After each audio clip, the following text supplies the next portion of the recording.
Child is this who lay to rest on Mary's lap is sleeping, whom angels greet with anthems sweet, while shepherds watch are keeping.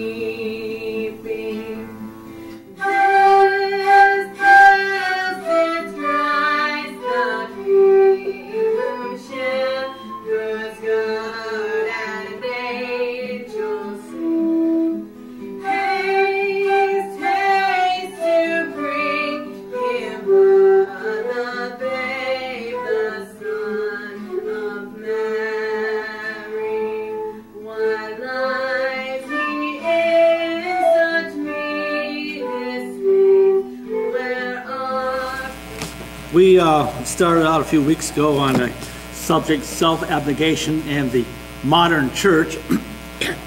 And sometimes I get into these things that I don't know how long they're going to go because I feel I didn't finish, so I need to talk some more on this subject. So this is actually part 3, and I think we'll conclude it this time.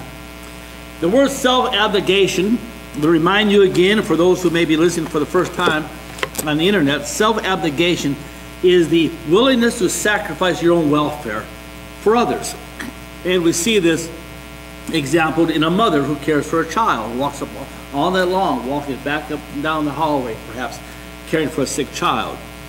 Or we see this on the battlefield, stories of men who sacrifice their own welfare for their comrade in arms. And I know that Muriel and I had a young fellow that we went to college with who threw himself over a hand grenade to protect these other soldiers that were with him, and he died as a result. That is self-abnegation, and it's a good thing. But there's also the sin of self-abnegation, and that is sacrificing yourself for, not just for others, but to the own detriment of your own people. And that's what we're looking at. Now, we as a nation say, I don't need to tell you, you already know, but I'm going to tell you anyway, okay? We're being flooded with illegal aliens, okay? And not just in this country, not just our own homeland of America, Canada is facing the same problem. All of Europe is facing the same problem. This drive to destroy our cultural, our racial heritage, our racial base, our sister nations is paramount and is growing continually. And then, of course, there's affirmative action. We see people that are fired from jobs because they need a certain number of minorities in those positions. So someone may lose their job as a result of that. And I hear stories all the time from people calling me on the phone and said that I lost my job. First, I was down. First, they would say that my position was being eliminated, and then a week later, I found out it was just given to a minority.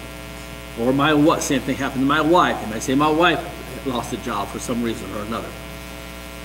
People are being driven from their homes, being driven from their neighborhoods, driven from their schools. More non-whites are being born in this country every year now. You know, white children are being born. White children are a minority. I remember talking to a fellow here a few years ago, a big old fellow, and this wasn't his nature, but if it was his nature, he's the type of guy to be a bouncer at a bar. Big old guy. And I remember him telling me the story, and he told me this story, this big old guy started to cry. Because he said he's living in the same house, that he grew up in as a child. And he said this house, this neighborhood used to be a safe neighborhood. It was white, it was safe. We could walk to the park and play out in the streets into the evenings. And he said, we never had any concern. And he said, now in this very same neighborhood, he said, it's not safe for my children to walk out the door. It's not safe for my wife. The very same neighborhood. He said, what happened? What has happened to our country? And that story can be told time and time again. In the Bible, there's a fellow by the name of Jeremiah, he's a prophet. And he talks about how Israel was invaded by Babylon. And Israel was totally destroyed. They went into sin, they went into wickedness, they were destroyed. And